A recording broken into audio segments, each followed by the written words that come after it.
हिंदुओं का स्थान है और ये शुरू से हिंदू राष्ट्र है। यानी मुसलमान के लिए कुरान पहले है, संविधान की कोई औकात नहीं है मुसलमान के सामने। जबकि आज से 1400 साल पहले इस्लाम नाम ना तो किसी बुक में है और ना ही कोई अल्लाह नाम का जी कुरान से पहले कहीं से साबित होता है। ये झूठी कहानियां है, सच्ची इनके पास बताने के लिए है ही नहीं, इसलिए इन्होंने झूठी कहानियां फ्रंट पर रख दी। तो बहत्तर हुरे वाला जो ये मैंने कहा, ये क्या है? ऐसी कोई चीज हो ही नहीं सकती जिस तरह की हूर बताई गई है। अगर इनमें अकल होती तो ये छोटे छोटे इतने पॉइंट है जिससे पता लगता है कि ये कुरान बकवास है। तो कलियर में तो दफन हुआ है, अजमेर में भी दफन हुआ है। इसके अलावा जितनी भी मज़ारें हैं ना, ये सिर्फ चिनाई ईंट पत्थर रखा हुआ है और ये कह देते हैं कि फलाने की मिट्टी। तो ये जमीन जिहाद है? हाँ, ये जमीन लैंड जिहाद। हाँ, लैंड जिहाद है। ये पॉडकास्ट एक व्यक्ति के अपने विचारों को दर्शाता है। इंडिया डेली 24/7 इसमें दिए गए किसी भी बयान या विचार का समर्थन नहीं करता है। हमारी संस्था सभी धर्मों, समुदायों, आध्यात्मिक और सांस्कृतिक मूल्यों का सम्मान करती है। नमस्कार, इंडिया डेली के डिजिटल प्लेटफॉर्म पर आपका बहुत स्वागत है। मैं आपके साथ ऋतु, और आज जो शख्स मेरे साथ मेरे मेहमान के तौर पर इस बातचीत में, इस वार्ता में मेरे साथ जुड़ने वाले हैं, वो एक ऐसी शख्सियत है जो आपको इंस्पायर भी करेगी, आपको नई नई चीज़ें, अलग अलग धर्मों में किस तरीके की विचारधारा है और जब ये विचारधारा बदलती है तब कैसा महसूस होता है, तब किस तरीके से जो विश्वास है वो दूसरे धर्मों को लेकर के भी किया जा सकता है। और जो हम कहा जाए तो इस वक्त जो हिंदू राष्ट्र की मांग उठाई जा रही है पूरे देश भर में, हमने देखा कि अलग अलग तरीके से अलग अलग जगहों पर इस तरीके की जो बात है वो सामने आई। चाहे हम बात बाबा बागेश्वर की कर ले, पंडित धीरेन्द्र कृष्ण शास्त्री की कर ले, जिन्होंने एक एकता पदयात्रा निकाली थी। उसके बाद उसका कहा गया कि महत्व और इसका बेसिस जो है हिंदू राष्ट्र बनाने को लेकर के है, एकता का महत्व को लेकर के है। और आज उसी मंत्र पर हम डिस्कस करने वाले हैं इस पूरी वार्ता में कि आखिर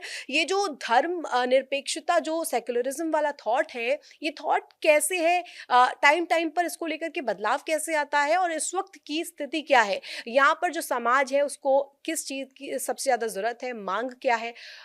मेरे को ज्वाइन कर लिया है सलीम जी ने, सलीम वास्तिक जी, जो कि एक्स मुस्लिम है, जो कि इस वक्त मेरे साथ इस पॉडकास्ट में जुड़े हुए हैं। बहुत स्वागत आपका सलीम जी। जी जी, बहुत बहुत शुक्रिया। सबसे पहला मेरा सवाल सलीम जी आपसे यही रहेगा, क्योंकि आपने दोनों धर्मों की कहा जाए तो दोनों धर्म में रह करके देखा है, वहाँ की बिलीव्स क्या है, क्या विश्वास है, क्या आधारभूत ढांचा है, वहाँ पे लोग कैसे हैं, उसके अंदर के भीतर आप रह करके आ चुके हैं। सबसे पहला सवाल यही कि ये मजबूरी थी या ये आपकी रुचि थी कि आपको अब हिंदू बनना है, सनातन से जुड़ना है? देखिए, हिंदुस्तान जी। ये हिंदुओं का स्थान है और ये शुरू से हिंदू राष्ट्र है। हम्म। इसको सिर्फ कागज में लिखना बाकी है कि हम्म। हिंदू राष्ट्र, नहीं तो ये हिंदू राष्ट्र है। यहाँ पे जो जो भी जीव वास करता है वो हिंदू है और हिंदुस्तानी है। हर हिंदुस्तानी हिंदू है, हम भी हिंदू हैं। हमारे गले पड़ा मजहब जो कि हमने खुद अडॉप्ट नहीं किया, वो हमारे ऊपर थोपा गया पैदाइशी। हमारे माता पिता बड़े बुजुर्ग हमारे कान में अल्लाहू अकबर सल्लल्लाहु अलैहि वसल्लम, मोहम्मद का मैंने नाम नहीं लिया, ऊपर से सल्लल्लाहु अलैहि वसल्लम कह दिया। मैं उसका नाम भी लेना पसंद नहीं करता। ऐसा इंसान था जो हमारे देश का दुश्मन था। ऐसे इंसान को मैं इज्जत नहीं देता। मोहम्मद एक सम्मानित शब्द है। तो जो मुस्तफ़ा था उसने ये मजहब फैलाया और यहाँ पे हिंदुस्तान के अंदर मार काट करके यहाँ के लोगों को मुसलमान बनाया। उनकी हम संतान है, इसका हमें बड़ा दुख होता है। वो लोग बहुत अच्छे हैं जो कभी मुसलमान नहीं बन पाए, क्योंकि इसको पढ़ने के बाद पता चलता है कितना गंदा कल्ट है, कितना गंदा मजहब है। ये हमारा भारतीय मजहब नहीं है, ये विदेशी कल्ट है, विदेशी मजहब है। इससे हमें निजात पानी चाहिए। अगर हमें पता चल गया कि ये मजहब अल्लाह का नहीं है तो हमें निजात पानी चाहिए। रही बात हिंदू धर्म की, हिंदू कोई धर्म नहीं है। हिंदू एक विचारधारा है, धर्म सनातन है, अकेला एक ही धर्म है जो सनातन है। और ये केवल कर्तव्यों की बात करता है, ये जीवों की रक्षा की बात करता है, ये पेड़ों की रक्षा की बात करता है, ये नदियों की रक्षा की बात करता है। ये कुदरत है। हर जीव जो भी सांस ले रहा है वो सनातन के अंदर ले रहा है सांस। तो अब कबूल करो या ना करो सनातनी तो सब हैं। सलीम जी, लेकिन इसी से जुड़ा हुआ सवाल मेरा है। सवाल ये कि सिर्फ सनातन ही क्यों, और भी तो धर्म है। ऐसा कौन सा पॉइंट था जिसने आपको अट्रैक्ट किया सनातन के प्रति? और मुस्लिम जो धर्म अगर कहा जाए, इस्लाम धर्म जो है, ऐसी कौन सा स्थिति थी, कौन सा पॉइंट था, कौन सी ऐसी कंडीशन थी जहां आपको लगा कि ये ठीक नहीं हो रहा है, या ये गलत हो रहा है, या कुछ बदलाव इसमें आपको लाने हैं अपनी जीवन शैली में? इसमें बदलाव जीवन शैली में तो ला सकते हैं, कुरान के अंदर कोई बदलाव नहीं ला सकते। अलिफ लाम मीम ज़ालिकुल किताब, ये पहले ही बता दिया कि इस किताब को ये कंप्लीट है, इस पे कोई शक किया ही नहीं जा सकता, इसमें कोई बदलाव नहीं हो सकता। हम्म। तो हम उसमें बदलाव की सोच भी नहीं सकते। हमें तो इस कल्ट को अपने देश से ही खत्म करना है, क्योंकि ये हमारा है ही नहीं। हम लोग इसमें फंसे हुए हैं, जन्मजात फंसे हुए हैं। हमारे बुजुर्गों ने क्या पता किस वजह से इस मजहब को कबूल किया था। हम इसके बारे में जान चुके हैं, पढ़ चुके हैं, तो हमें इसे छोड़ देना बेहतर है और हमें अपनी संस्कृति में आना चाहिए। ज़रूरी नहीं है कि हम कोई और धर्म अपनाएँ, धर्म केवल एक ही है, मैंने बताया, बाकी पथ है, रास्ते हैं, अलग-अलग समाज हैं। धर्म केवल एक ही है जो कि कुदरत द्वारा संचालित है, इसको किसी इंसान ने नहीं तैयार किया। बाकी सारे धर्म जितने भी दुनिया के अंदर धर्म है, 4000 के लगभग धर्म है आज हमारे सामने, वो सब इंसानों के ज़रिए बनाए हुए हैं। सनातन सदा इसको बोलते हैं हिंदी में सदा से सदा तक, सदैव से सदैव तक, शुरू से आखिर तक।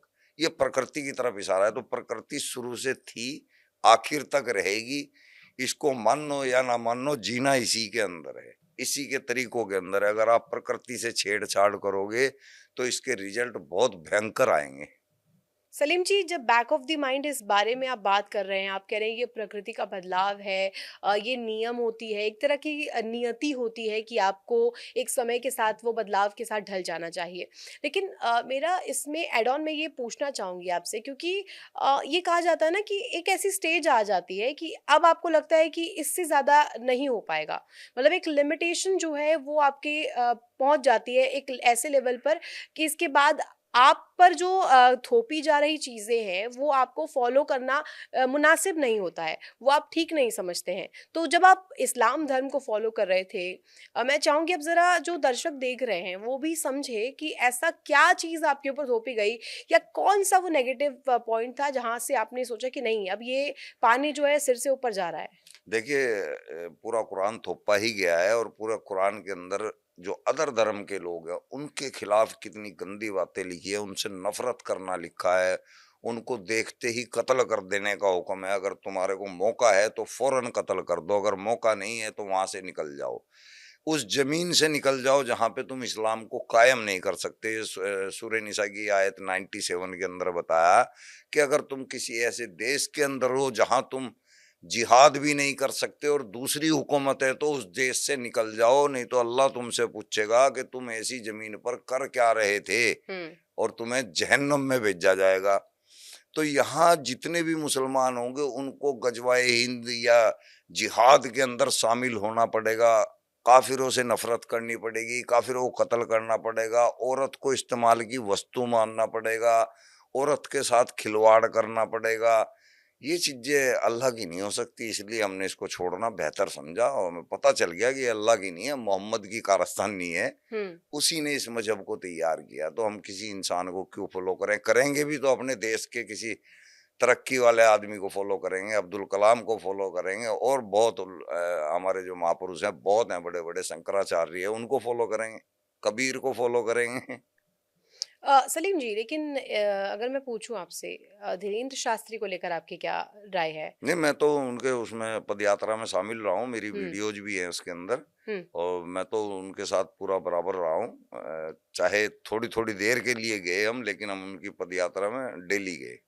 जी, तो यानी कि आप उनका समर्थन कर रहे हैं एक तरह मैं से, हिंदू धीरेन्द्र राष्ट्र के शास्त्री। समर्थन में हूँ जी, जी, मैं आप चाहता हिंदू हूँ राष्ट्र हिंदू चाहते राष्ट्र हैं। हो। मैं आपसे वो आइडिया अब जानना चाह रही हूँ कि जैसा कि धीरेन्द्र शास्त्री कह रहे हैं कि गौ-रक्षा हो, चाहे समाज में एकता की भावना को लाना हो, सामाजिक समरसता हो, या अन्य चीज़ें हों, नारी का जिसमें सम्मान नारी हो। का सम्मान भी आता है, जिसमें गौ सम्मान भी आता है, अपनी प्रकृति का सम्मान भी आता है। ये तमाम जो पॉइंटर्स हैं, जब हम बात करते हैं, कई मौलवी जो हैं, अ, इसके लिए ऐसी भावना खड़ी कर देते हैं, कहते हैं कि संविधान सतर है। तो ये भी मेरे को आप बता दीजिए कि संविधान पहले है या कुरान पहले है? नहीं, मुसलमान के लिए कुरान पहले है, संविधान की कोई औकात नहीं है मुसलमान के सामने। ये आप कह रहे हैं तो नहीं, मतलब मैं मुझे नहीं कह रहा, ये इस्लाम भी कह रहा है और हर मुसलमान से पूछ के देख लो, वो यही कहेगा कि संविधान बाद में है, पहले कुरान है। हम्म। जबकि हमें अपने देश का संविधान सबसे सर्वप्रथम हमारे लिए होना चाहिए। बाकी वो तो दूसरे देश का संविधान है, हम उसको कैसे पहले ले लेंगे। पहले आप मौलवी रह चुके हैं मैं, तो हाँ, मुझे पहले हाफिज था, उसके बाद मैंने कीरत भी करी है, उसके बाद मैंने मौलवियत तर्जुमे के साथ की है, उसके बाद मैं मजार के ऊपर भी रहा हूँ, वहाँ पे डोंगिरी बाबागिरी पूरी करी है। तो अब ये आप बेहतर समझा पाएंगे। मुझे ऐसा लगता है कि जो आप बता रहे हैं कि एक तरह की जो भावना है, चाहे वो स्त्रियों के प्रति हो या पूरे पर्यावरण के प्रति हो, जिसमें गौ रक्षा आ जाती है, जिसमें जीव जंतु की रक्षा आ जाती जी। है, उनकी जानों की रक्षा, उनके प्राणों की रक्षा करना आ जाती है।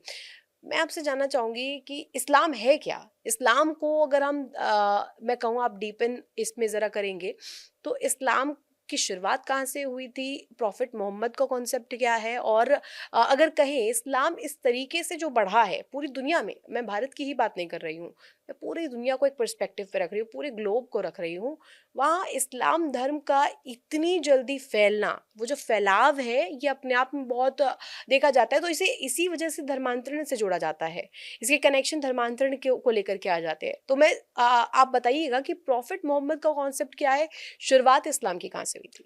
देखिए, शुरुआत इस्लाम की मक्का से हुई थी, सऊदी अरब से हुई थी।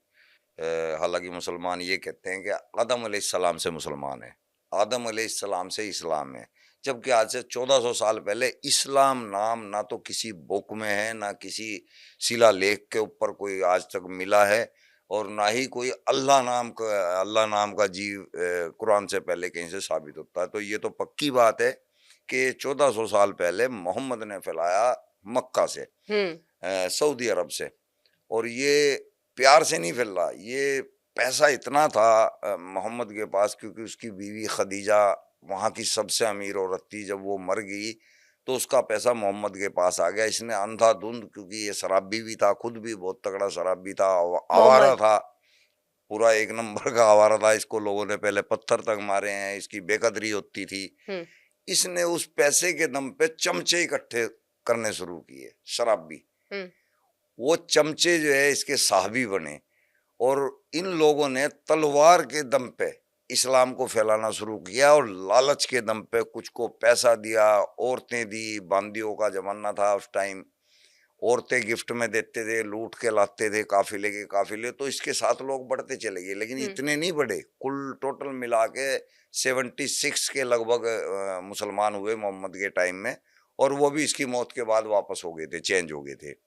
तो मोहम्मद ने तरक्की नहीं की। हम्म। उसके बाद जो ये खलीफा आए हैं, अबू बकर, उमर, उस्मान गनी, इन लोगों ने जो है तबलीग, जिहाद, इन चीजों को परोस दिया लोगों के सामने, और इससे जो है इस्लाम की बढ़ोतरी हो रही है। पर जो प्रॉफिट मोहम्मद का कॉन्सेप्ट है, मैं चाहूंगी आप जरा इसको विस्तार से समझाइएगा, इसे ब्रीफन कीजिएगा। एक बात ये भी जिक्र आता है कि आयशा के साथ जो चीज़ें सामने आई, मोहम्मद और आयशा का जिक्र हमेशा से होता रहा है, इसमें ये भी आ जाएगा। और ये भी आ जाएगा कि मोहम्मद जो है एक नेगेटिव इंसान के तौर पर उभरा था। सारी ये जो गुंडे के तौर पे, गुंडे के तौर पर, हाँ, ये शब्द आपने जो किया इस्तेमाल, मुझे क्योंकि प्रॉफिट मोहम्मद का आप मत करना, आपके पीछे पड़ जाएंगे लोग। नहीं, तो प्रॉफिट मोहम्मद का कॉन्सेप्ट है क्या? और कहा जाता है कि वो तो जैसा हमारे यहाँ पे होता है, हमारे तो मर्यादा पुरुषोत्तम राम होते हैं। सनातनी की बात करें, हर व्यक्ति जो है मर्यादा पर अपनी जीवन को रखता है, मर्यादाओं को लेकर के ही हाँ। जीता है। लेकिन प्रॉफिट मोहम्मद जो है, अगर मैं कहूँ, एक तबका अब सवाल खड़े करता है, क्योंकि वो जब उद्गम उनका हुआ तो रेप्स हुए, तो स्त्रियों का जिस तरीके से हरण किया गया, स्त्रियों को छला गया, उन्हें परेशान किया गया। अभी हाल ही में एक मूवी आई थी ना, केरला फाइल्स, हाँ। उसमें ये दिखाया गया कि कैसे मैनिपुलेट किया गया लड़कियों को। ये छोटी उम्र की लड़कियां जो होती हैं, उन्हें ले जा करके विमेन ट्रैफिकिंग करवाई गई। तो मोहम्मद आखिर में चाहता क्या था, शुरुआत उसने क्या की, और कैसे उसने ये पूरा एक तरीके से कहा जाए ना, एक तबका ही बनाने की कोशिश की, एक के बाद एक धर्मांतरण का सिलसिला चलाते हुए। असल में 4-5 मिनट लगेंगे मेरे को इस जी जी, बात को बिल्कुल बिल्कुल, रखिए अपनी एक्सप्लेन बात। करने में। और जो आदमी इस बात को गौर से सुन लेगा ना, वो समझ जाएगा कि कुरान कैसे तैयार हुआ। देखिए, मोहम्मद का नाम अल कासिम था और बचपन का जो पैदाइशी नाम था। जब ये पेट में था, हम्म 7 महीने का गर्भ था इसकी माँ को, तब इसके फादर की डेथ हो गई थी। इसके बाद जब ये पैदा हुआ तो केवल माँ थी, और वो माँ भी 6 और 7 साल के वक्फे के बीच में इंतकाल हो गई। वो भी जय हिंद होगी उसकी भी। तो अब ये अकेला रह गया, हम्म 7 साल का बच्चा, इसके सर पे कोई गार्जियन नहीं। तो इसके चाचा ने इसको पालना शुरू किया। हम्म अब कोई था नहीं तो चाचा ही संभालेगा। तो चाचा चाची कभी भी अच्छे गार्जियन नहीं हो सकते जो कि माँ और बाप हो जाएंगे। जी सो उन्होंने इस पे इतना ध्यान नहीं दिया। ये आवारागर्दी पे आ गया, निकम्मा हो गया, ये कामकाज नहीं करता था, ये जुआ खेलने पे लग गया, शराब पीने पे लग गया। 25 साल तक इसका यही रहा। 25 साल तक इस कॉलोनी के अंदर, जो वहाँ कुरैश कबीला होता था, वहां पे एक आवारा के नाम से फेमस हो गया। आवारा और गुंडा, जो कि काफिलों को लूटने जाता था बीच बीच में। 25 साल के बाद इसको महसूस हुआ कि चलो मुझे कुछ काम करना चाहिए। हम्म तो ये खदीजा होती थी एक औरत, वो 2 बार की विधवा थी हम्म और दोनों बार की सबसे अमीर आदमियों की विधवा थी। ये उसके पास गुलामी में लग गया, खरीद फरोख्त का काम मिल गया इसको। ये अच्छे तरीके से बिजनेस को बढ़ाने की कोशिश की इसने, और ये नजदीकियां इसकी खदीजा के साथ होगी। खदीजा 40 साल की थी और बेवा थी। उसको एक खाविंद की जरूरत थी। ये मोहम्मद हष्टपुष्ट था, सुंदर तो नहीं मैं कह सकता, काला था। तो मोहम्मद के ऊपर खदीजा की बात चल गई और इनकी आपस में शादी होगी। अब मोहम्मद साहब ने 10 साल तक बड़ी ईमानदारी से खदीजा के साथ काम किया, बड़ी ईमानदारी से। उसने कोई इधर उधर किया भी होगा तो खदीजा को खबर नहीं होने दी। 10 साल बाद खदीजा की भी डेथ हो गई। अब इसके हाथ में पैसा आ गया बहुत अंधा। उसके मरते ही इसने कुछ ही दिन रुका, कुछ ही दिन रुकते ही शादी स्टार्ट हो गया जी, शादियां करना। और इसने कुल 4 साल के अंदर में 10 शादियां कर ली। अरे 11वीं शादी इसने 59 साल की उम्र में की। और ये आयशा कितने साल की थी ये जब? आयशा थी 6 साल की। 6 साल की। और हाँ, वो कितने के थे मोहम्मद? 53। असल में तो देखो, जब आयशा कुल 3 साल की थी तब रिश्ता मांगा गया था। 3 साल की बच्ची, क्या सोचेगा आदमी के यार इस बच्ची के साथ मैं शादी करूंगा। शर्म की बात है। जी 3 साल की जब आयशा थी तब उसके बाप से रिश्ता मांगा गया। 6 साल की जब वो हुई तब रिश्ता हो गया। 9 साल की जब हुई तो सुहागरात हुई।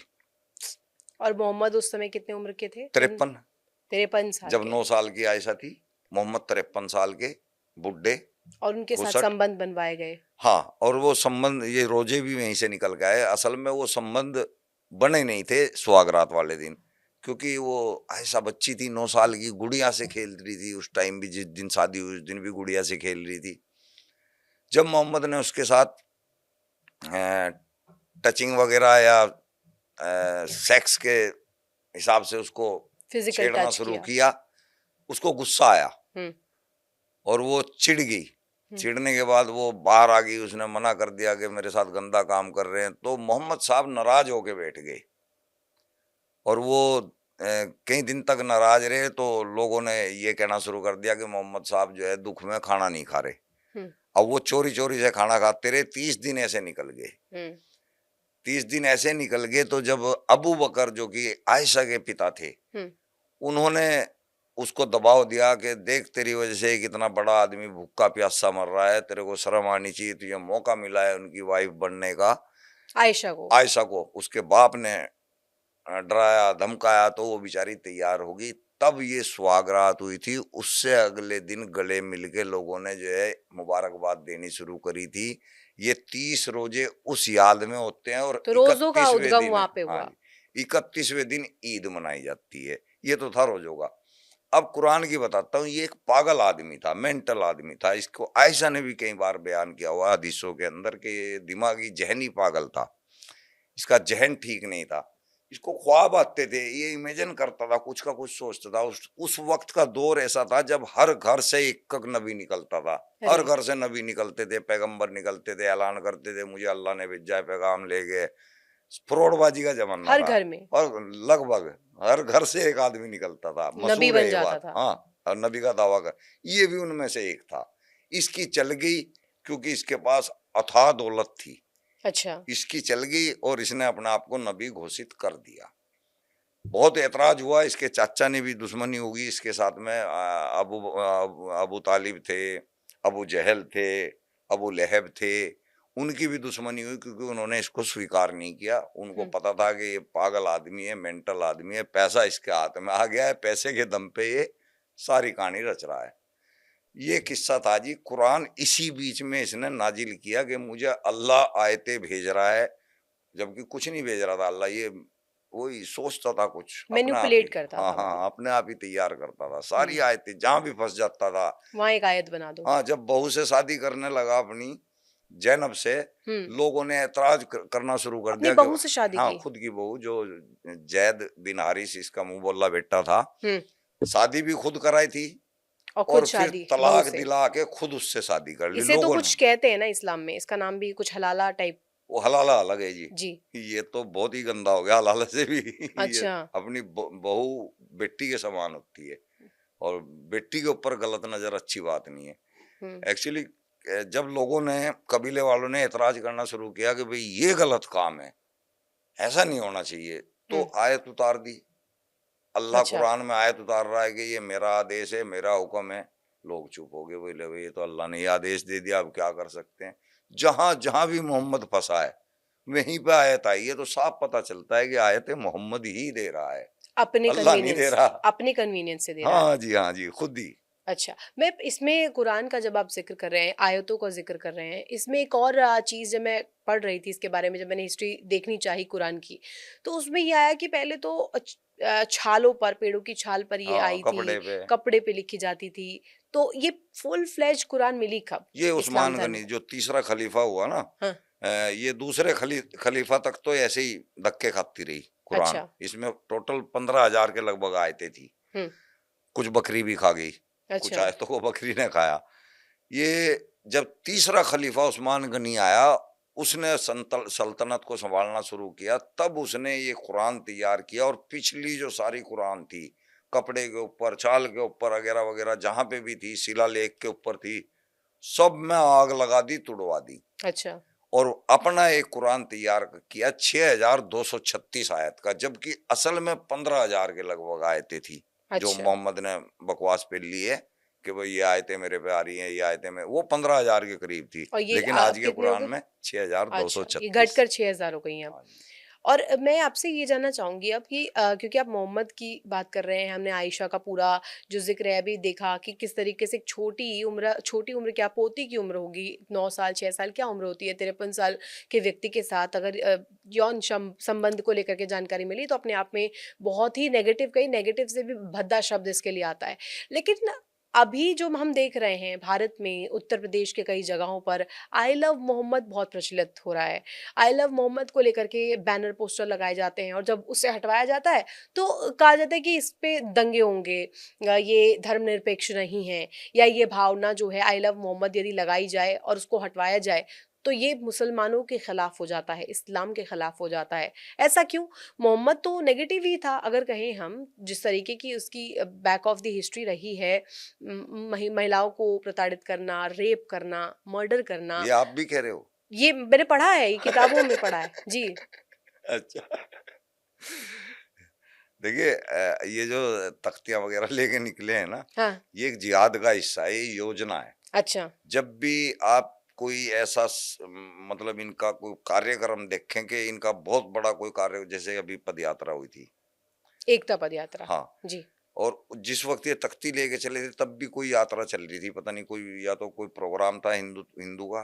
हाँ, वो उस हाँ, समय मुझे अच्छे से एकता याद की नहीं है। ही थी। जी, ये जब भी कोई ऐसा काम करेंगे ना, उस वक्त इन्होंने सक्रिय होना है। जब मोहम्मद से प्यार करते हैं तो अंदर होता है प्यार, तख्ती पे लेके तुम किसको दिखा रहे हो, ये अपनी ताकत दिखाते हैं, अपनी एकजुटता दिखाते हैं कि हम देश चूंकि के अंदर इतने हैं कि ये तुम्हारे सवाल को मार सलीम जी, देंगे। ये सवाल तो मैंने इसलिए भी पूछा क्योंकि हम भी हिंदू धर्म से आते हैं, सनातनी हैं हम, लेकिन हमारे यहाँ पे कोई प्रेशर नहीं है कि आप जाइए ही जाइए, कोई तख्ती लीजिए जय श्री राम की, या फिर आप जाइए मंदिर जाइए, अपनी आपके स्वेच्छा यहाँ से तो जाते हैं ना सनातनी में। तबलीग तक भी नहीं है, आप किसी को ये तक भी नहीं कहते कि भाई तुम हिंदू बन जाओ। हाँ, और ये घर घर 12-12 14-14 आदमी इकट्ठे होके जमात के नाम पे घर घर जाते हैं लोगों को हिंदू से मुसलमान बनाने के लिए, उसको मस्जिद तक लाने के लिए। और ये सरकार की आंखों के सामने होता तो है, ये जो आप तबलीग, आप सबकी आंखों के सामने होता है। अच्छा, ये जो तबलीग शब्द आपने इस्तेमाल किया, इसे जरा विस्तार दीजिए। तबलीग किसी चीज की अच्छाई बताना, जबकि वो अच्छाई है नहीं इस्लाम के अंदर। जो ये लोग बताते हैं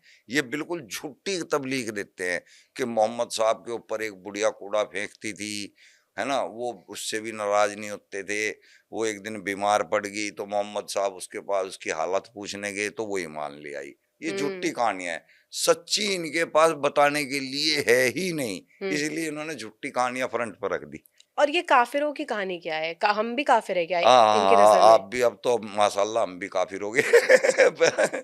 काफिरों के लिए तो कत्ल का आदेश है, देखते ही जहां भी देखें वहां मारो। अगर तुम्हारा बाप बेटा बहन भी काफिर की श्रेणी में आ जाए तो वो भी कत्ल के लायक हो गया। तुरंत कत्ल करो, हाँ ये है। बिल्कुल जी। और ये सिखाया जाता है जब ये कुरान में है। अच्छा, कुरान आयत के आयत जो होती है कौन ना, सी आयत, कौन सी आयत, जरा इस पे ब्रीफ मैं पहले करिए। आयत का ही वो दे देता हूँ। जी, आयत के मायने होते हैं सीख, ओके, सबक। तो ये जितनी आयतें दे रखी है ना कुरान के अंदर, ये सब सबक दे रखे हैं इंसान के लिए कि तुम्हें ऐसे करना है। तो अब आयतें सूरह तौबा की आयत नंबर 5, काफिरों मुशरिकों को जहां पाओ वहां कत्ल करो, अच्छा, घात लगा करके इनको मारो, अच्छा। धोखे से मारो। और काफिर, काफिर की डेफिनेशन रखते क्या है ये? काफिर कौन होते हैं इनके नजर में? जो इस्लाम जो और इस्लाम को उसके नहीं कर रहा, रसूल को नहीं मानता, जो, सिर्फ इस्लाम को हाँ, मानने वाला ही व्यक्ति ठीक है, बाकी वही काफिर है। इंसान है, बाकी सब ये। सूरह तौबा की आयत नंबर 28, अदर धर्म के लोग नजस है, नजस्सुल मुशरिकीन। अदर धर्म के सभी लोग पखाना है, नफरत के लायक है, छी, उल्टा छी थू इनके ऊपर होना चाहिए। ये गंदे लोग हैं मुसलमान। जो ऐसी सोच रखता है वो गंदा है, जो दूसरे इंसान को नफरत से देख रहा है वो गंदा है। हम्म। और ये 72 हूरों का कॉन्सेप्ट क्या है? 72 हूर मिलेंगी, स्कीम है ये। इससे मैं इसमें इसे आप बताइएगा, मैं इसमें थोड़ा सा जोड़ना चाहती हूँ। जब 26/11 हमले हुए, या अभी इसी साल 2025 में हम देख रहे हैं 10 तारीख को ही दिल्ली ब्लास्ट हुआ, उसमें जब नाम सामने आता है तो वो जो नाम सामने आते हैं वो कुछ ऐसे लोगों के नाम सामने आते हैं, या तो बहुत ही इनोसेंट होते हैं जैसा हमने 26/11 में देखा, जिन्हें जिहाद की भावना से प्रेरित करके पाकिस्तान से यहाँ भेजा गया और ये कहा गया कि आप इस तरीके का कृत्य करेंगे तो आप जन्नत नसीब करेंगे और आपको जन्नत में 72 हूरें मिलने वाली हैं। ये जो मैनिपुलेशन है ये क्या है? और अभी हमने जो 10/11 यानी कि नवंबर में ही 10 तारीख को जो दिल्ली ब्लास्ट हुआ, इसमें हमने तमाम नाम देखे, उमर नाम सामने आया, इसमें एक महिला का भी नाम आया शाहीन, इसमें मुजम्मिल का भी सारे नाम पढ़े सामने, लिखे, सारे पढ़े लिखे, सब सफेद पोश। तो ये जिहाद की भावना क्या शुरू से इस्लाम सिखा देता है, बचपन जब बच्चा जन्म होता है? जी, पैदाइशी ये बचपन से होता है। जब बचपन में आदमी बच्चा पैदा होता है ना, हम्म, पैदा होते ही सबसे पहले उसके कान में अजान दी जाती है। अजान के मायने है कि अल्लाह ही सबसे बड़ा है, गवाही दो मोहम्मद ही उसके रसूल हैं। इसके लिए जीना और मरना इसी के लिए है, दुनिया फानी है, आखरत के लिए जिंदगी है। हम्म, ये बचपन से ही हमारे को सुनाना स्टार्ट कर देते हैं, तो वो घुस गया ना हमारे अंदर जिहाद। और फिर जब हम मदरसे में जाते हैं, मदरसे में थोड़ी सी अकल होती है, हमें 8-10 साल की उम्र होती है। वो उम्र ऐसी होती है बच्चे के दिमाग में जो डालोगे वही घुस जाएगा। वहां हमारे दिमाग में ही डाला जाता है काफिरों से दूरी रखो, अल्लाह के रास्ते पे चलो, दीन के लिए जान निछावर कर दो। तो ये लोग फिर फट जाते हैं जी। इनका फिर इससे कोई योगदान नहीं, इससे कोई वास्ता नहीं है कि वो डॉक्टर है, इंजीनियर है। तो 72 हूरे वाला जो ये मैंने कहा, ये क्या है? ये 72 ये छलावा है क्या, या मन में जिहाद भरने की एक टोटल भावना है? सारा छलावा ही है जी, पूरा इस्लाम छलावा ही है, झूठ का पुलंदा है। वहां पे शहद की नदियां बताई गई हैं, दूध की नदियां बताई गई हैं, खजूर के बाग बताए हुए हैं, 72 हूरें बताई हुई हैं। ऐसी कोई चीज हो ही नहीं सकती जिस तरह की हूर बताई गई है। शहद कभी भी नदियों में आ ही नहीं सकता। शहद बड़ी मेहनत से मधुमक्खियां फलों से चूस चूस के तैयार करती हैं। दूध कभी नदियों में आ ही नहीं सकता है, ये स्तनधारी जीवों से निकलता है। नदियों से क्या मतलब, ये सब पोंगी मार रखी है, सब बकवास।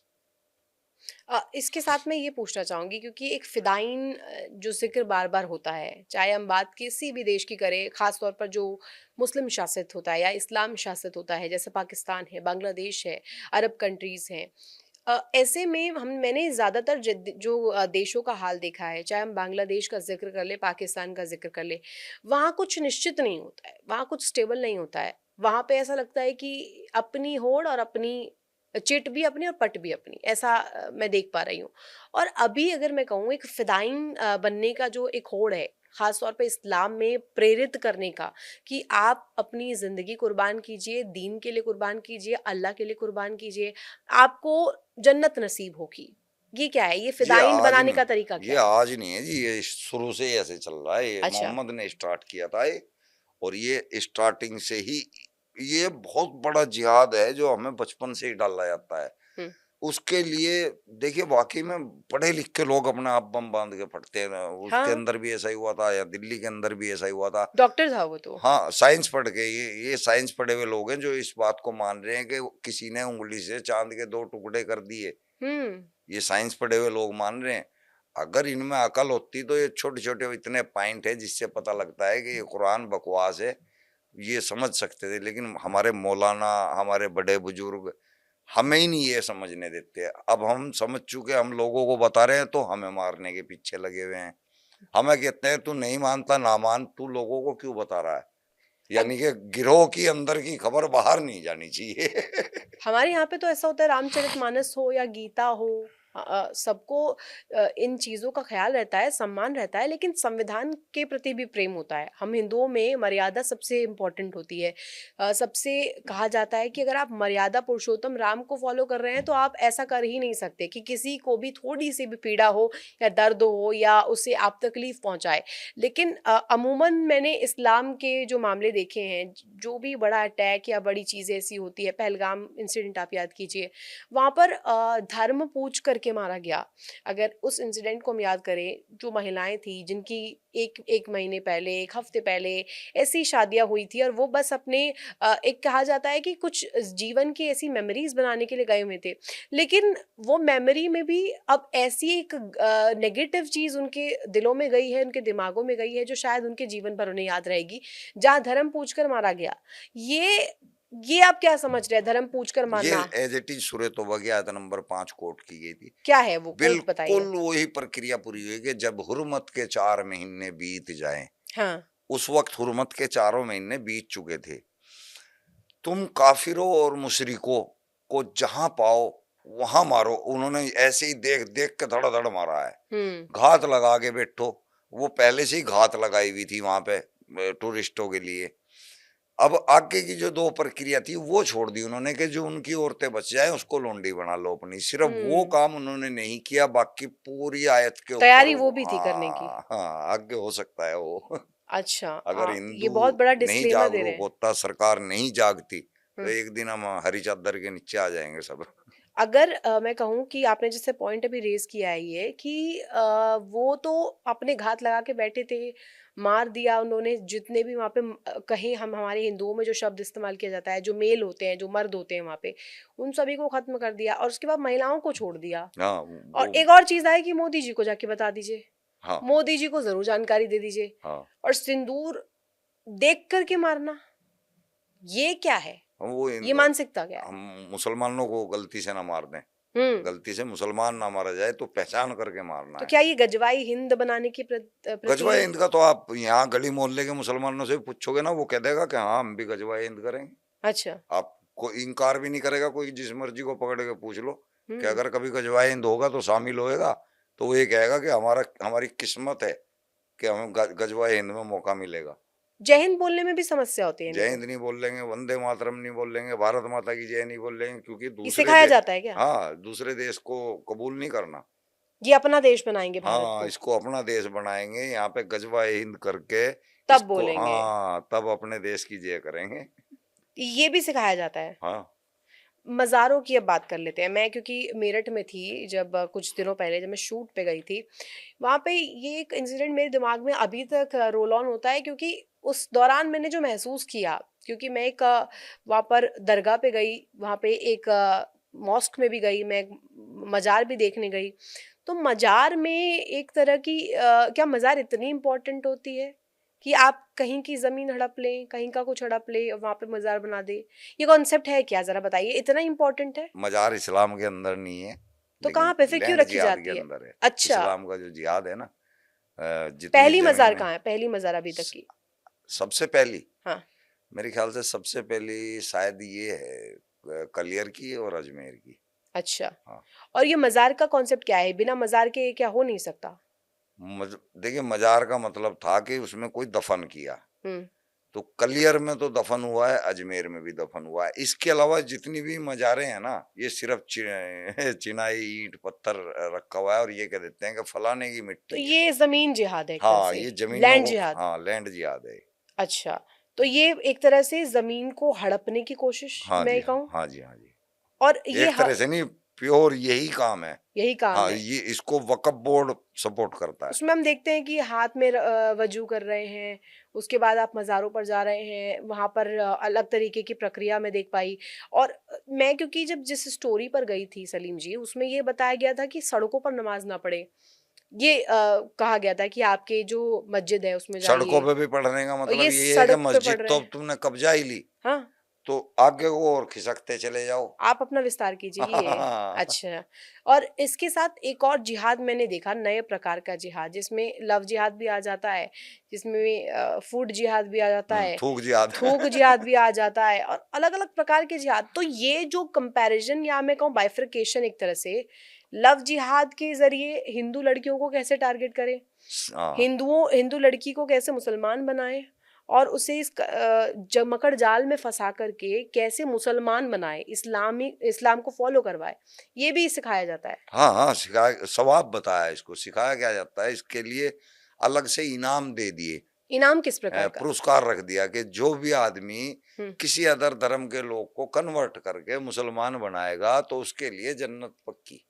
अच्छा, उसका उसके लिए सवाब हो गया, सवाब पुण्य को बोलते हैं। वो सवाब का जितने भी ज़्यादा उसने कन्वर्ट कर दिए, उतना ज़्यादा उसने सवाब कमा लिया। सवाब कमा लिया तो वो सीधे जन्नत में जाएगा। तो ये 72 हूरें हाँ, मिलेंगी। हाँ, 72 हूरें मिलेगी, शहद की नदियाँ मिलेगी चाटने को। तो मैं अगर अभी ज़िक्र करूँ, एक बहुत बड़ा तबका है जो सनातनी से अब मुसलमान बन गया है, इस्लाम फ़ॉलो कर लिया है। और पुरानी हिस्ट्री अगर हम खंगालें, इतिहास के पन्नों में हम जाएँ, तो वहाँ पे मैंने जितनी कहानियाँ सुनी हैं, जितना मैं पढ़ पाई, उसमें ये देखा कि तलवारों के दम पर प्रेशर क्रिएट करके बनाया गया। अभी तक भी यही चल रहा है। अब मान लीजिए, जैसे कि हम तो एग्जाम्पल है ना, सामने हम खड़े हैं ना, तो हमारे ऊपर कितने लोग कत्ल करने को घूम रहे हैं। इसका हुँ, मतलब यही है ना कि जबरन हमारे को वहीं या तो मत करो इस काम को, वहीं आ जाओ वापस, नहीं तो मार देंगे। हुँ, तो ये गुंडागर्दी से ही फैल रहा है, ताकत से ही फैल रहा है और लालच से। हुँ। आपने क्योंकि दोनों धर्मों को जिया है, उधर निभाई भी हैं चीज़ें। जब आप इस्लाम को फ़ॉलो कर रहे थे, उस दौरान भी आपने कई चीज़ें जो है अपने माइंडसेट से फ़ॉलो की हैं। और अब क्योंकि आप सनातन में घुस चुके हैं, सनातन के प्रति रुचि है, तो दोनों चीज़ आप देखेंगे, और आप ब्रॉड वे हमारे जो दर्शक देख रहे हैं, वो आप उनको दे पाएँगे कि ऐसा क्या इस्लाम में है और ऐसा क्या सनातन में है, जो आपको बिल्कुल अलग लगी। जैसा कि मैं कहूँ प्रभु श्री राम का ज़िक्र मैं करूँ, प्रभु श्री राम को कहा जाता है एक वो थे जो सीता मैया को लाने के बाद भी उनकी अग्नि परीक्षा हुई थी, क्योंकि वो अपनी मर्यादा को नहीं छोड़ सकते। लेकिन मुसलमान या इस्लाम या कुरान जो है, वो महिलाओं को जिस तरीके की स्थिति में पहुँचाते हैं, जो उनकी हश्र की जाती है इस्लाम धर्म में, वो कैसे अलग है? मैं ये जानना चाह रही थी। देखिए, सनातन तो जो है ऋषियों का कॉल है। हुँ, उसमें ऋषियों के तजर्बे हैं हुँ, और केवल जेन्युइन बात की गई है और हर किसी के लिए की गई है। चींटी के लिए भी वही बात है, हाथी के लिए भी वही बात है, इंसान के लिए भी वही बात है, गधे के लिए भी वही, एक ही रूल है सबके लिए। हुँ, सभी जीवों की रक्षा की बात है। वहाँ स्पेशल मेंशन नहीं है कि भाई इंसानों की रक्षा करनी है या गधे की रक्षा करनी है या फला। हर किसी की, पानी की भी रक्षा। ये जो पूजा करते हैं ना लोग, हाँ। नदियों की पूजा, पहाड़ों की पूजा, इनके अंदर रख रखाव वाली हमारे बात यहाँ पे है। तो चींटियों को भी अन्न दिया अन्न जाता है। देते हैं, हाँ हाँ, हाँ, चींटियों को भी खिलाया जाए, चिड़ियाओं को दाना देते हैं। गलती से पैर पड़ हमारे यहाँ जाए। मुसलमान के हाथ चिड़िया लग जाए उसे भी काट के खा जाएगा, है ना। ये तो जीवों के इतने दुश्मन है। मैंने इस्लाम के अंदर कोई मानवता देखी ही नहीं। हुँ, वहां मानवता केवल मुसलमान की मुसलमान से है। हाँ। अगर वो आदमी मुसलमान है तो वो मानवता के अंदर है, अगर वो मुसलमान से बाहर है ना तो वो इंसान ही नहीं है। उसको पखरना बता दिया। तो ये चीज मैं कंपेयर स्त्रियों ही नहीं कर सकते इनको कंपेयर ही दोनों, नहीं कर नहीं। सकते। मैं स्त्रियों पे ज़रा आऊँगी, उससे मुझे थोड़ा-सा डीप इन जानकारी क्योंकि चाहिए, काफ़ी पॉइंटर्स हैं मेरे पास। मैं इससे पहले मज़ार के टॉपिक पे क्योंकि थी, तो मैं मज़ार पर ही पूछना चाहूँगी। उत्तराखंड सरकार ने एक मुहिम छेड़ी कि जो जंगलों में मज़ार बनी हुई हैं, इल्लीगल तरीके से खड़ी की गई हैं, उन्हें तुरंत हटाया जाए।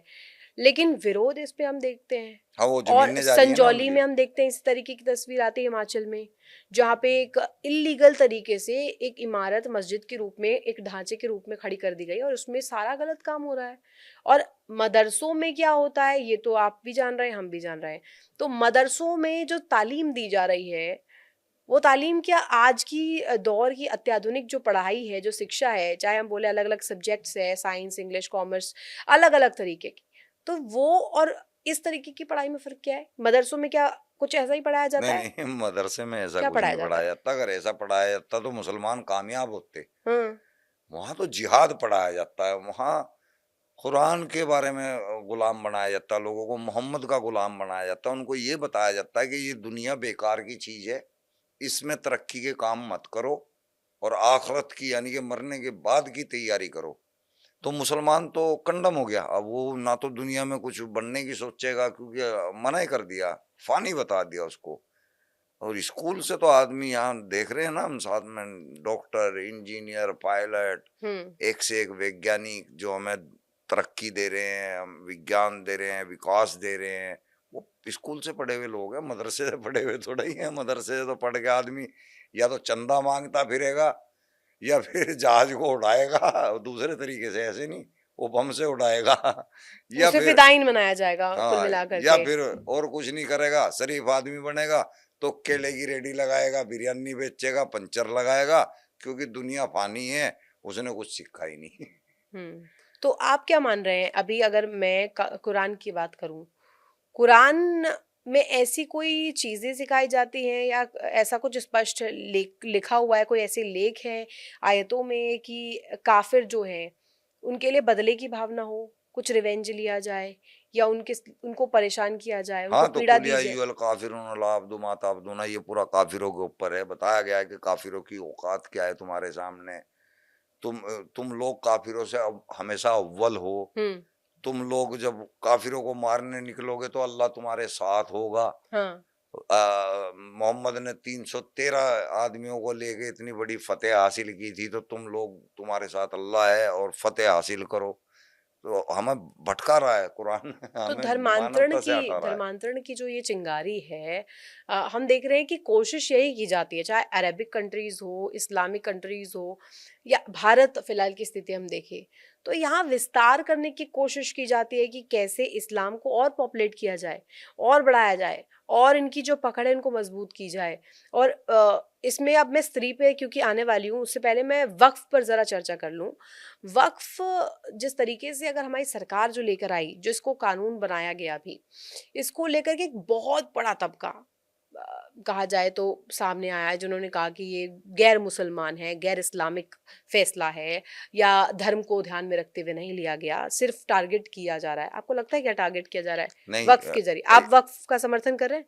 मैं नहीं नहीं, वक्फ का मैं क्यों समर्थन करूंगा? उसने कौन सा इंसानों के फायदे के काम तो किए आप हैं? कानून का समर्थन कर रहे हैं जो बना है? कानून भी गलत बना है। अच्छा। रियल में बता रहा हूँ मैं।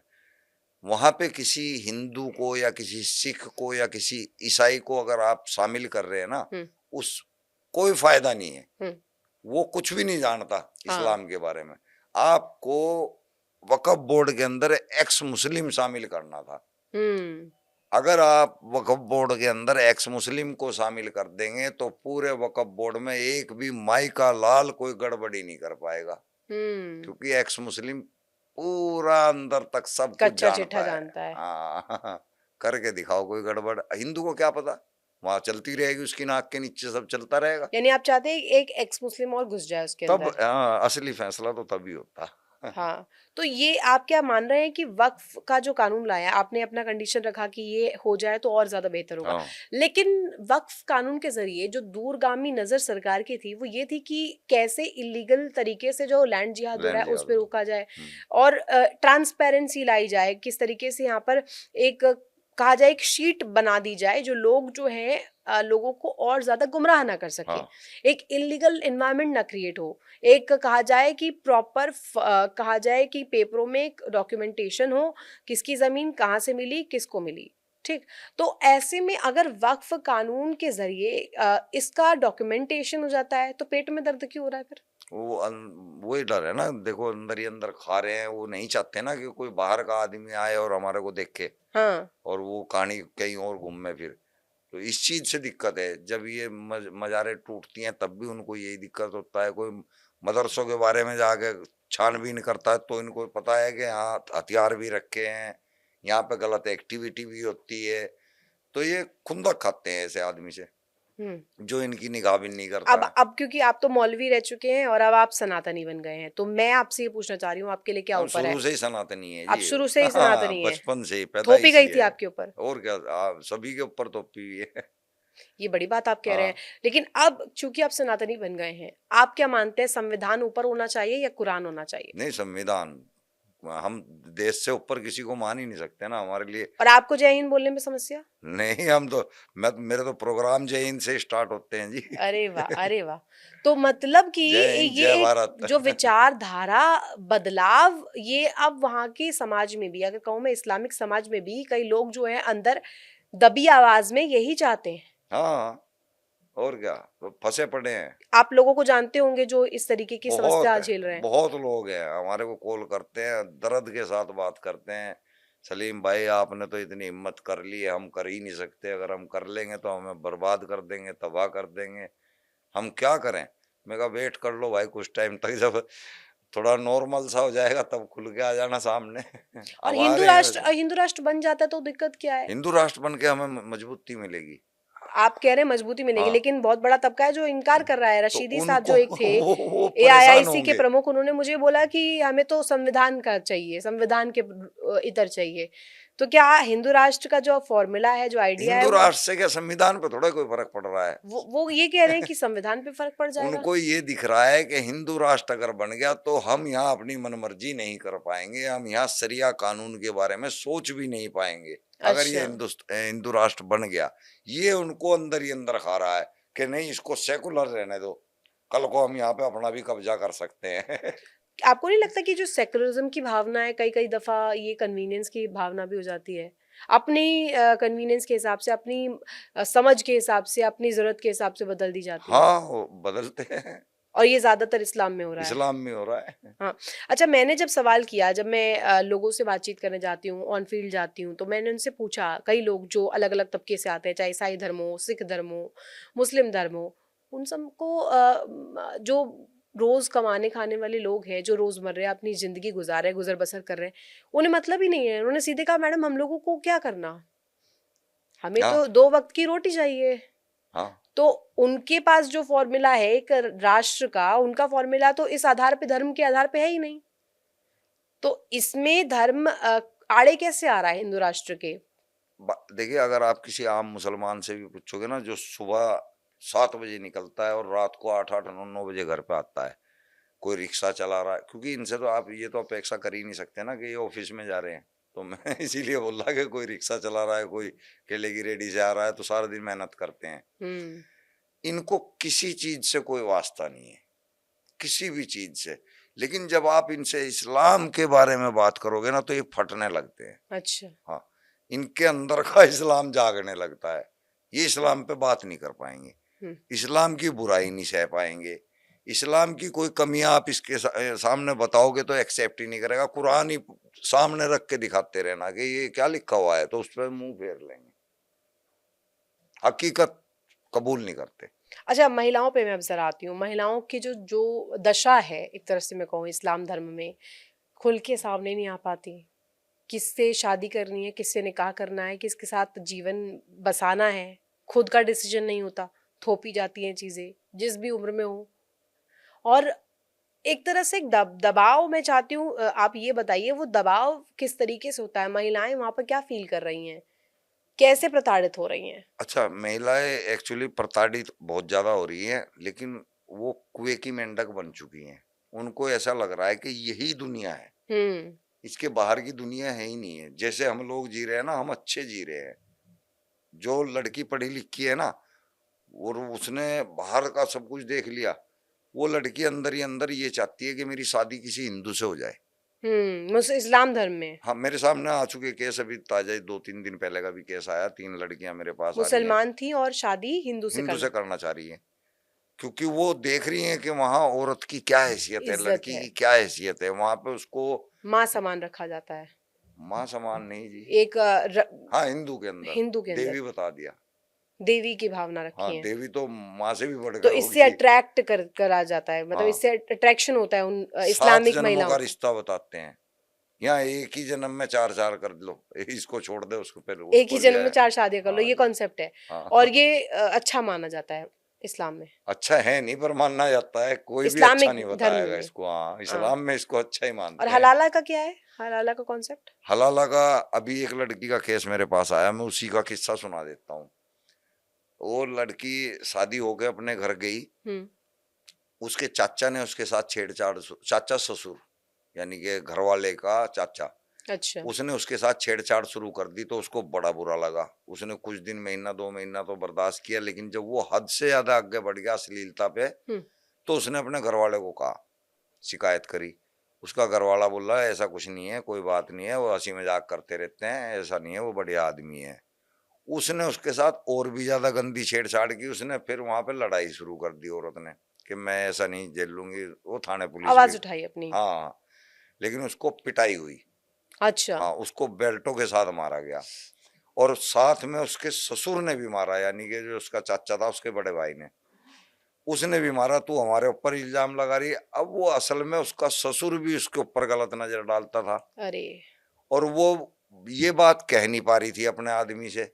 अब जब उसके ससुर ने उसको मारना शुरू किया, तो उसने फिर वो भी बोल दी कि ये भी मेरे साथ में हरकतबाजी करते हैं। जब मैं अकेली होती हूँ, ऐसे कमरे में आ जाते हैं, कि मैं कहीं ऐसी वैसी जगह बैठी हूँ तो वहां पे आके बैठ जाएंगे, और इनकी निगाह ठीक नहीं है। तो उसको तलाक दे दी।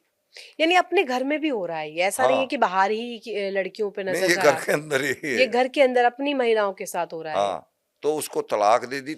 अब तलाक देने के बाद उसका बाप उसको बोलता है कि बेटे तूने गलती कर दी, अब हलाला करना पड़ेगा, हम्म। और तू एक काम कर, किसी और से क्या हलाला कराना, मेरे से ही हलाला करा दे अपना घर चाचा की। से? बाप। अच्छा, बाप से? हाँ, अरे। बाप कह रहा है ये बात। अब वो लड़की हमारे पास आई मदद मांगने के हम्म। लिए कि हमारे साथ ऐसे ऐसे हो रहा। तो हमने उसकी आवाज उठवाई, न्यूज चैनल दिए उसको, अब न्यूज चैनल पे है। अब वो डरे बैठे हैं, उनके साथ बहुत कुछ होगा, देखेंगे क्या क्या होता है। और अभी ये तो ट्रिपल कार्रवाई तलाक चल का रही। क्या है, एक बार में बोल दिया तलाक तलाक नहीं, तलाक, असल और में ऐसे नहीं है। असल में कैसा है? असल में एक बार तलाक बोलने के बाद 3 महीने का टाइम मिलता है। हाँ। 3 महीने तक अगर आप उसी फैसले पे है, फिर दूसरी तलाक होगी। अच्छा। फिर 3 महीने का टाइम है। अगर आप अभी भी उसी फैसले पे है, तब तीसरी तलाक होगी, तब तलाक कंप्लीट मानी और जाती है। मौलवी क्या करते हैं? ये तो एक ही बार बोल दिया तलाक तलाक तलाक, तो क्या देते हैं कि हलाला कराओ अब। और घर, वो भी घर के भीतर कराओ, कहीं पे भी मन हो, बाहर भी करा सकते हैं, जहां मन पर हो घर वहां के पे। भीतर फ्री में हो जाएगा, घर के घर में काम हो जाएगा, अरे, घर के बाहर पैसे देने पड़ेंगे। पहले तो ये सुना था कि मजा सिर्फ, हब, ये मजे का हब है। अच्छा, मजहब है। एक तरह से अय्याशी का अड्डा बोले। अय्यासी। पूरे कुरान को अगर आप पढ़ोगे तो वहां पे सेक्स और कत्लो किताल, इसके अलावा कुछ भी नहीं मिलेगा।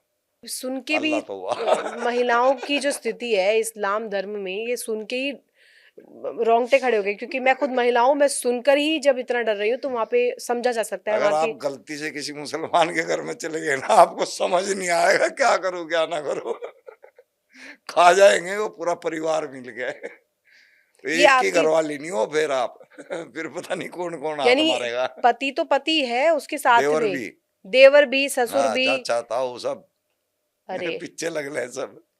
तो यानी कि एक एपी सेंटर कहें तो ये अय्याशी का एपी सेंटर बन गया हाँ ये जी, हाँ मजहब। हाँ। औरत की कोई इज्जत नहीं है, मैं ढक के रखी गई है उसको। हम्म। अपनी खूबसूरती नहीं किसी को दिखा सकती, बाहर नहीं जा सकती, तालीम नहीं हासिल कर सकती, अपनी मर्जी से शादी नहीं कर सकती, तलाक नहीं दे सकती, बहुत सारी ऐसी बातें हैं। जैसे हम तो सनातनी हैं, हम क्योंकि मैं हिंदू धर्म से आती हूँ, तो मैं अपनी अगर कंडीशन बताऊँ तो मुझे जो पहनना है मैं पहनती हूँ, जहाँ जाना है मैं जाती हूँ, जिसके साथ बैठना है मैं बैठती हूँ, मर्दों से बात करती हूँ। ऐसा इस्लाम में तो नहीं होता। नहीं नहीं, आप बहुत अच्छी भी लग रही है, सुंदर भी लग रही है। हमारे घर की औरतें बेशक जितनी मर्जी सुंदर हो, ढक ऊपर के से रखा, काली टंकी ओढ़ लेंगे। अब उस सुंदरता का क्या अचार डाले जब तुमने सब कुछ ही ढक दिया। बुर्का पहनाया जाएगा। जी, ये बुर्का पहनाने के पीछे का आइडिया क्या है? ये तो खूबसूरती असल में, छुपाना। नहीं नहीं, ऐसा नहीं है असल में। इसके किस्से दो हैं। हम्म। एक बता देता हूँ आपको। जो अरब कंट्री है ना, वहां से बुरखे का चलन आया है। हम्म। अरब कंट्री के अंदर बुर्का इसलिए लोग पहनते हैं, वहां रेतीली हवाएं हम्म। चलती हैं। वो गरम हवा। शरीर पे रेत पड़ता है तो नुकसान देता है, हम्म। चमड़ी खराब होती है। बालों में रेत घुसता है, वहां सर भी ढक के रखते हैं। उसको कॉपी करने के लिए मुसलमान ऐसे कपड़े पहनता है। यानी शुरू ये जरूरत से हुई और अब ये एक बना दिया गया है। जरूरत भी वहां की थी। ये जरूरत भी वहां की थी, हाँ, जरूरत भी यहाँ की नहीं यहाँ है। की नहीं है। यानी कि बुर्का पहनना ये कोई कंपल्शन नहीं होना ये चाहिए। कुरान का हिस्सा नहीं है। अच्छा, ये कुरान का हिस्सा नहीं है, लेकिन जो एक प्रथा है थोप दी गई है हम्म। महिलाओं पर कि आपको पहनना ही पड़ेगा और आपको सर ढकना ही पड़ेगा, आपका शरीर भी ढका होना चाहिए। तो अगर ये नहीं ढकोगे तो गली में से हर आदमी आपको लानत भेजेगा। जो भी आपको बिना बुरखे के देखेगा, वही लानत भेजेगा आपके ऊपर। अच्छा। और अगर बुर्का पहन के निकलेंगे तो बेसिक दिमाग में आइडिया क्या होता है, मेंटेलिटी की? इससे अंदर का जो पूरा शरीर है वो ढक के रखें, दिखना भी नहीं चाहिए, और अपने घर की बात अपने घर में रहे, ये हाँ, तो इस्तेमाल मेंटेलिटी। खाली हम करें हम्म, महिलाओं को। बिल्कुल। ये शोषण का एक जरिया नहीं आप मान रहे हैं कि शोषण है, एक खुल्लम ओपन खुल्ला रेप है। होता है, एक ओपन रेप होता है, जैसा कि हम बात करते हैं लॉ टर्म्स में, एक ओपन रेप होते हैं। जैसा हम देखते हैं कि कोई केस हो गया या दामिनी का जो रेप कांड हुआ था, अब ये घर के भीतर में हो रहा है और महिलाएं सामने भी नहीं आ रही हैं। वो मतलब दबना महिलाओं महसूस को भी ये भी नहीं समझ में आ रहा कि ये हमारे साथ अच्छा हो क्या नहीं रहा हो है। रहा। हाँ। उनको ये भी समझ में नहीं आ रहा। वो ये सोच रहे हैं कि ये सब कुछ ठीक हो रहा है, हम्म। जबकि ठीक नहीं है। और कर्नाटक का जब मैं बात करूंगी, कर्नाटक में जब एक जगह पर एक कॉलेज में एग्जाम्स हो रहे थे, तो महिला जब वो पहन के गई थी, बुर्खा ओढ़ के गई थी, जब सर ढक के गई, तो उसको कहा गया कि एग्जाम में आप नहीं ले जा सकती हैं, कुछ वहाँ पे नियम होती है। तो लड़ाई हो गई शुरू इसको लेकर के कि हमारा बुर्खा है, ये आप कैसे मना कर सकते हैं। आपको ये लग रहा है गलत डिसीजन था? हाँ, ये गलत था। पर मुसलमान तो इसको सही देखता है ना, सही में लेता है। पर अगर वहां पे कोई समझदार आदमी होता, पढ़ा लिखा, यानी हिजाब आपके हिसाब से अगर कोई किसी हिजाब ले सकते हैं। हिजाब जिलेबाब को बोलते हैं, जो कि यहाँ से यहाँ तक सुपर्ण का है ना, उसकी नस्ल है असल में सुपर्णका की सारी। तो इतना सा मुंह ढकने का हुक्म है। वो भी इसलिए हुक्म है कि पर तुम्हारे एग्जाम्स में अगर ना पहने तो दिक्कत है? इस्लाम में तो जायज है। जायज है ये? हाँ, और अगर मैं कहूँ अगर एग्जाम देने जा रही है कोई महिला और हिजाब हिजाब, हाँ देना पड़ेगा, वो जायज है। इस्लाम के अंदर जायज है। वैसे जरूरत नहीं है, वजह कंपल्शन नहीं है? वजह जानो ना इसकी क्या वजह वजह थी। जी बताइए ना वजह। हजरत अफसा, ये जो मोहम्मद की बीवियां थी ना, ये सब एक खेत में सोच के लिए जाया करती थी। हम्म। तो वहां पे जो मुसलमान लोग थे, वो सोच करती हुई औरतों को छेड़ते थे। जो भी जाती थी उसको छेड़ते थे। तो एक दिन मोहम्मद साहब की बीवी सोच कर रही थी, तो हजरत उमर उसको पीछे से ताड़ रहे थे। और ये हफ्सा ने देख लिया कि भाई उमर मेरे को देख रहा है। उसने जाके मोहम्मद से शिकायत कर दी कि जी इस तरह मेरे को जो है खेत में छेड़ाछाड़ी कर रहे थे। तो उसको मोहम्मद ने पूछा कि भाई क्यों ऐसा कर रहे थे? कह रहा जी मुझे क्या पता, ये हमारे घर की औरत है, इनको कोई पहचान दो, इनको कपड़ा डालने को, ताकि हमें पता लग जाए कि ये हमारे घर की है, हम इन्हें यानी नहीं शुरू छेड़ेंगे। ये इसी से हुआ कि पहचान की है तो छोड़ दिया जाए। हाँ, मतलब हमारे घर की है छोड़ दो, बाकी दूसरे की है खूब छेड़ो। ऐसी तो वहां पे स्थिति है। मैं आखिर सवाल, क्योंकि अभी ये खत्म करने की ओर मैं बढ़ रही थी आगे, आखिरी सवाल मेरा ये रहेगा आपसे कि आप अब क्योंकि सनातनी में बन चुके हैं, सनातनी तब्दील हो चुके हैं, एक मौलवी होना और एक सनातनी होना, सबसे बड़ा चेंज क्या है? हम मानवता की तरफ आगे। बस मौलवी होना तो लोगों को बनाने वाला काम है, झूठ बोलने वाला काम है, नफरतें फैलाने वाला काम है, नफरत खुद अपने अंदर बसाने वाला काम है। हम कुदरत की तरफ आएंगे ना, जो हम हैं, हम इंसान हैं, जीव हैं। हमें अपने फर्जों को जानना है, जो हमारे फर्ज है वो हमें समझ में आ चुके हैं। बेशक मैंने गीता नहीं पढ़ी, बेशक और आप मैंने, हिंदू राष्ट्र भी चाह रहे हैं? हाँ, क्योंकि ये कर्तव्य में आता है हमारे। जब हम अपने घर की देखभाल नहीं कर सकते तो हम किसी लायक नहीं है फिर, और ये हिंदुस्तान हमारा घर है। तो ये सलीम वास्तिक जी थे जिन्होंने किस तरीके से स्पष्ट किया है कि उनका जो ये सफ़र है मौलवी टू एक सनातनी, ये अपने आप में कहा जाए तो प्रेरणादायक एक सफ़र है। और ये प्रेरणा इस कदर मिली है कि पर्यावरण का प्रेम हो या इंसानियत का प्रेम हो, ये कहीं ना कहीं इस्लाम धर्म में या यूं कहे उस मजहब में अलग प्रकार की थी जो वो नहीं ले पाए, नहीं झेल पाए। और अगर हम बात करें हिंदुत्व की या सनातन धर्म की या हिंदू राष्ट्र की कुल मिलाकर, तो यहाँ पर ये सिखाया जाता है कि यहाँ तो जीवन का गुजर बसर ही मर्यादाओं पर टिका हुआ है, प्रभु श्री राम के आदर्शों पर टिका हुआ है। और ऐसे में ऐसे कई लोग हैं जो अब अपने रुख को बदल रहे हैं, इस्लाम धर्म त्याग करके सनातनी में बदल रहे हैं, क्योंकि यहाँ कुल मिलाकर के कोई प्रेशर नहीं है आपके ऊपर। आप खुलकर जी सकते हैं, जीवन यापन कर सकते हैं, चाहे आप महिला हैं, पुरुष हैं, या आप कोई तीसरी जेंडर है यानी ट्रांसजेंडर है, तो भी आपका जीवन यहाँ पर सफल खुश रहेगा। और ऐसे में आप जीने के लिए किसी के ऊपर डिपेंडेंट नहीं रहेंगे। तो ये खास पॉडकास्ट, खास बातचीत जिसमें सलीम जी ने अपनी आप बीती बताई और ये बताया कि उनके धर्म में जब वो मौलवी थे तो कैसा उनका रवैया था, कुरान में क्या कहा गया, क्या कुछ आयतें हैं, ये तमाम जानकारी आपने इस पॉडकास्ट के जरिए ली। बहुत शुक्रिया हमारे साथ जुड़ने के लिए। इंडिया डेली पर फिलहाल इतना ही।